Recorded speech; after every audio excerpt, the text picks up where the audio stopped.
Billy back here. I'm doing a lot of videos today, wrestling related, which I will have another one after Raw with my reactions to it, um, and SmackDown tomorrow, and maybe some other videos. I'm trying to be more active on here, and thanks for being patient as I finally got my technology figured out. Thanks to my good friend Jackrabbit. Um, so I'm here to talk about NXT Takeover New York. This was a great event. I went over to my dad's, watched it with him. He absolutely loves the takeover stuff. A lot of times it's really great because it's not rushed. There's 5 matches typically, 2.5 hours generally. This one went a little bit over 3. Um, they start earlier too, which I like. They start at 6 p.m. I think it was like 9:15, 9:20 when the event ended. But anyways, the matches they had, we kick off the show with the War Raiders, Hanson and Rowe, against Aleister Black and Ricochet for the NXT Tag Team Championship. This was a 21-minute match, back and forth. Rowe and Hanson are big guys, and they can move. They're very agile for their size. So this match was back and forth. We saw a lot of amazing, just wicked stuff. A standing shooting star press off the ground from Ricochet. He's great at that move. We saw some strikes.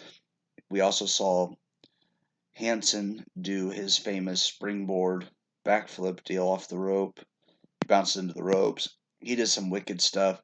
This match could have gone either way. The War Raiders win. They shake hands and embrace in the ring after the match, as this is the swan song for Aleister Black and Ricochet as they head to the main roster permanently.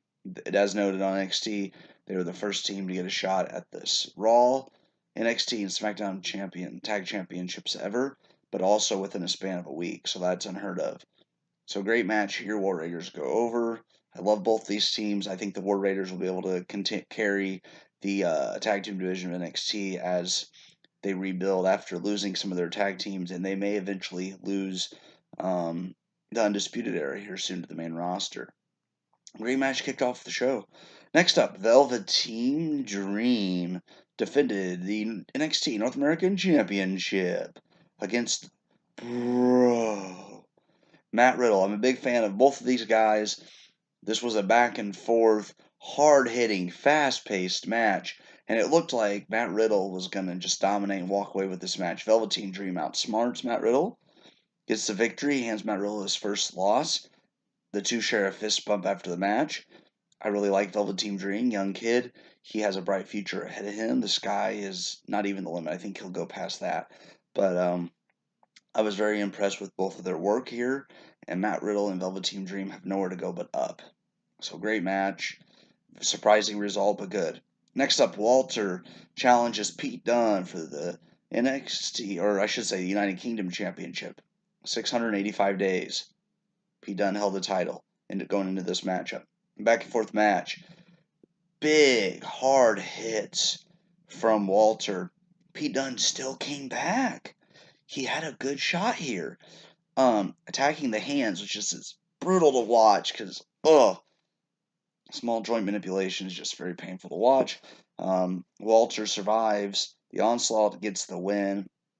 What a good match here at the middle of the show. Every match took its time. Nothing was rushed. Good stories were told. Bravo to NXT here. I didn't think they could top this, but up next was a fatal 4-way for the NXT Women's Championship. Shayna Baszler, had said they had to throw 3 contenders at her because no one could beat her. Once again, she was the smart one. She took up on the opportune time. She gets the win by making Bianca Belair tap out. She's dominating this women's division. I don't know who's going to stop her.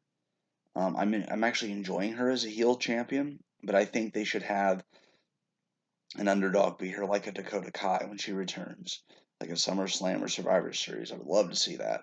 But I figured maybe Shayna would lose so she could come to the main roster, but with Ronda's future questionable, maybe taking a break or maybe being done for WWE for good, she decided to go ahead and kept the belt on her. A good move, I think.